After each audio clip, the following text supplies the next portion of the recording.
Today, I want to talk about the real psychology behind gaslighting, and more importantly, how we can resist it without losing ourselves. First, gaslighting preys on our deepest human needs. As humans, we are wired for connection. We are wired to seek belonging. It's in our DNA. Thousands of years ago, belonging to a group literally meant survival, and being cast out meant danger, even death. Today, that hardwiring is still in us. Emotional connection isn't just a nice to have, it's a biological need. When someone gaslights us, they're not just messing with the facts or the details of a conversation. They're tapping into that deep primal need we have to belong and to be seen. And they turn it against us. They make us believe that in order to stay connected, in order to keep the peace, in order to hold on to love, we have to let go of our own truth. That's why it feels so confusing. That's why it feels so painful. It's not just about whether or not you remembered a conversation right. It's about whether you are still safe in the relationship, whether you are still worthy of love and belonging if you stand by what you know to be true. And here's the thing, most of us don't even realize it's happening in the moment. When I was first learning about gaslighting in my own research, I expected to find clear, obvious patterns, big red flags, easy to spot. But what I found instead were these slow, subtle shifts. Moments where people told me, I thought I was going crazy. I thought it was me. Moments when they started apologizing for having feelings, for having memories, for needing clarity. Moments when they shrank themselves to stay connected. The truth is, people who gaslight are often very skilled at targeting exactly what we fear the most: being wrong, being difficult, being left out, being unloved. They know that questioning ourselves feels safer in the short term than questioning the relationship. So we choose doubt over disconnection. But let's be clear about something. That choice doesn't mean we're weak. It means we're human. It means our brains and hearts are doing exactly what they were built to do: protect us. The psychologist Jennifer Freyd coined the term betrayal blindness. It's the way our minds protect us from fully seeing betrayal when the cost of seeing it feels too high. Sometimes the mind chooses to stay confused because facing the full reality would mean facing deep grief, loss, or fear. Betrayal blindness isn't a failure of courage, it's a survival skill. So if you've ever stayed too long, doubted yourself too much, silenced your own truth just to keep a relationship alive, I want you to hear this. You weren't weak. You were surviving. You were doing what your body and brain thought you needed to do to stay safe. But here's the hope. Survival is not the same as thriving. Once we start to see the patterns clearly, once we name what's happening without shame, we begin to reclaim our power. We begin to trust that real connection, healthy connection, doesn't require the abandonment of our own reality. Because here's what I know for sure. Any relationship that demands the sacrifice of your truth, your feelings, your memories, is asking for something you were never meant to give up. Second, the confusion you feel is not a failure, it's a warning signal. I used to think if I was confused, it was because I didn't understand something well enough. That if I just listened harder, explained myself better, or gave more grace, the confusion would clear itself up. I believe confusion was a reflection of my own shortcomings. Like I wasn't smart enough, calm enough, emotionally mature enough. But here's what I've learned, both from research and from my own lived experiences. Confusion, especially the kind that leaves you questioning your memory, your emotions, your basic sense of reality, is often a tool used by manipulators to gain control. It's not an accident. It's not a glitch in the relationship. It's the feature. Gaslighting creates confusion on purpose. And here's why. When you're confused, you're easier to manage. You're less likely to challenge, less likely to advocate for yourself, less likely to walk away. In the moment of confusion, most of us naturally try to make sense of things by looking inward first. We assume the problem must be us, that we misheard, misunderstood, overreacted. That reflex, that instinct to self-blame gives the gaslighter more space to rewrite the narrative. Confusion isn't weakness. It's not proof that you're wrong or broken. It's your body sounding an alarm. Something here isn't lining up. Something here is wrong. When I first realized this, it was like a light bulb turning on inside of me.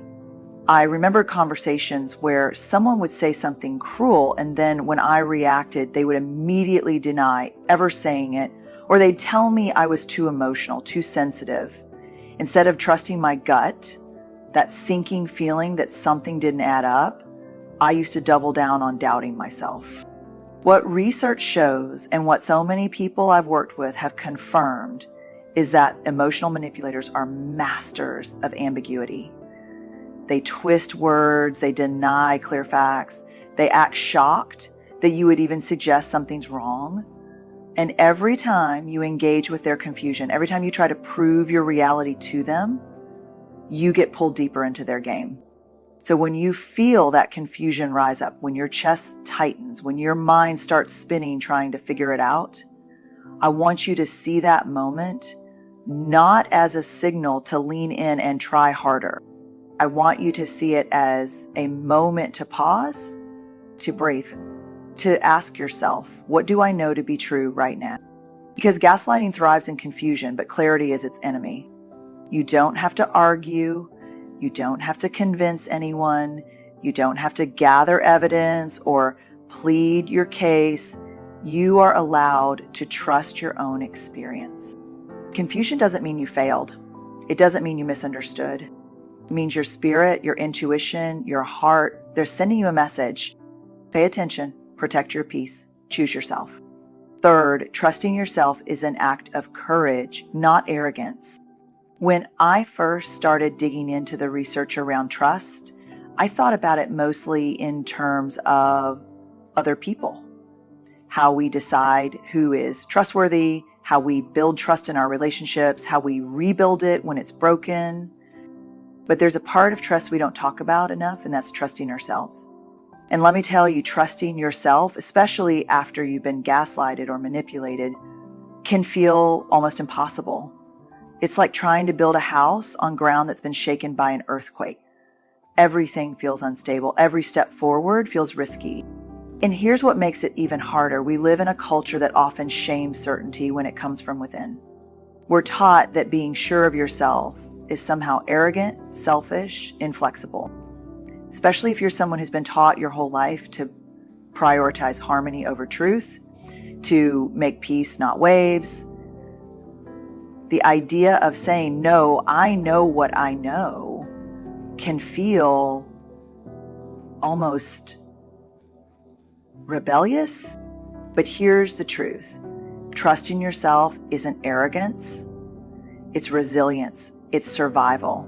It's the quiet, grounded belief that your experiences matter, that your feelings are real, that your memory is valid, that your instincts are wise. When someone tries to gaslight us, what they're really trying to do is sever the connection between our experiences and our sense of self. They want us to hand over our inner compass and say, here, you decide what's real for me. Trusting yourself is how you take that compass back. It's how you say, I might not have all the answers, but I know when something feels wrong. I know when my body tightens, when my heart sinks, when my spirit whispers, this isn't right. And listen, this doesn't mean you never second guess yourself. Healthy self-trust doesn't mean being 100% sure 100% of the time. It means that even when doubt shows up, and it will, you meet it with curiosity, not contempt. It means you can ask yourself, is there something I need to learn here, without immediately assuming that you must be wrong, broken, or crazy. One of the things I remind myself, especially in hard conversations, is this. The people who love me, who are safe for me, will never punish me for trusting myself. They might disagree with me. They might offer a different perspective, but they won't mock me. They won't belittle me. They won't twist my words to make me doubt my own mind. When you start trusting yourself again, it can feel lonely at first because trust is a boundary. And boundaries, real, healthy ones, often reveal who was only comfortable with us when we were easy to control. But over time, something beautiful happened. You start attracting people who are drawn not to your compliance, but to your clarity. People who value your voice, not just your silence. People who want connection with the real you, not just the version of you that makes their life easier. So if you are rebuilding your trust in yourself after confusion, manipulation, or betrayal, know this. Every time you say, I trust what I felt, even when it's uncomfortable, even when it costs you something, you are coming home to yourself. You are practicing one of the greatest acts of courage there is. Fourth, boundaries are your lifeline, not a luxury. For a long time, I thought boundaries were optional, like accessories, nice to have if you could manage them, but not really essential, especially if you grew up in a family or community where love was conditional or where speaking up was seen as disrespectful. It's easy to believe that setting boundaries is selfish, that protecting your energy makes you cold, that asking for respect makes you demanding. But here's what I know now, not just from research, but from walking this road myself. Boundaries aren't just helpful, they are life-saving. They are a non-negotiable part of living with courage and integrity. When someone is gaslighting you, the first thing they attack is your sense of boundaries. They tell you that your feelings are wrong. They tell you that your version of events didn't happen. They tell you that what you need, what you deserve is too much. And without strong, clear boundaries, it's so easy to start believing them. It's so easy to hand over your truth just to keep the peace. But peace that costs you your dignity isn't peace. It's submission. One of the biggest shifts in my life came when I realized that setting boundaries wasn't about pushing people away. It was about choosing myself without apology. It was about saying, I will no longer participate in conversations where my reality is denied, or I will no longer stay silent just to make other people comfortable. And setting those boundaries, especially at first, can feel brutal. It can feel like you're betraying the very people you love. It can feel like you're being mean or unforgiving or even dramatic. But here's the truth I want you to hold on to with both hands. Boundaries are the way you honor yourself. They are the way you protect your spirit, your sanity, and your right to exist in spaces where you are safe and seen. One of the things I always tell people is that a healthy boundary is not about controlling someone else's behavior. It's about being really clear on what you will and won't allow into your life. It's about saying, I can't control whether you choose to gaslight me, but I can control whether I stay in conversations that make me doubt my worth. And the beautiful thing is boundaries are not walls. They're bridges. They don't sever connection, they make real connection possible. Because when we are clear about what is and isn't okay with us, we invite people into a relationship with our authentic selves, not the masked, exhausted, resentful versions we create when we're boundaryless. Setting boundaries with gaslighters often means accepting that some people will leave. Some people will rage. Some people will double down on trying to confuse you or shame you back into compliance. And that's hard. It hurts, but it also reveals who was in your life for your truest self and who was only there for the version they could control. Every time you set a boundary, you are not pushing love away. You are clearing the path for real love. Love that sees you, honors you, and never demands that you erase yourself to earn it. Fifth, healing is not about erasing the past. It's about rewriting the story you tell yourself about it. When we've been gaslighted, manipulated, made to doubt the very ground we stand on, it's easy to think the only way to heal is to somehow forget it happened. We think if I could just erase the memory, if I could just pretend it didn't hurt, maybe then I could move on. But healing doesn't work like that. Our experiences, even the painful ones, live in our bodies, our hearts, our nervous systems. Pretending they didn't happen doesn't free us from them. It actually traps us inside them even longer. What does set us free is choosing to tell the story differently. Choosing to tell the story from a place of courage, not shame. Choosing to move from, I was so stupid to believe them, to, I was doing my best with the information I had, and my capacity to trust is not a flaw, it's a strength.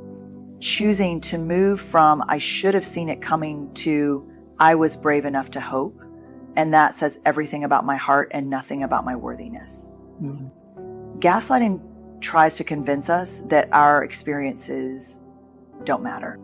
Healing demands that we say they do, that we gather up the broken pieces and stitch them into something new, not perfect, but deeply honest.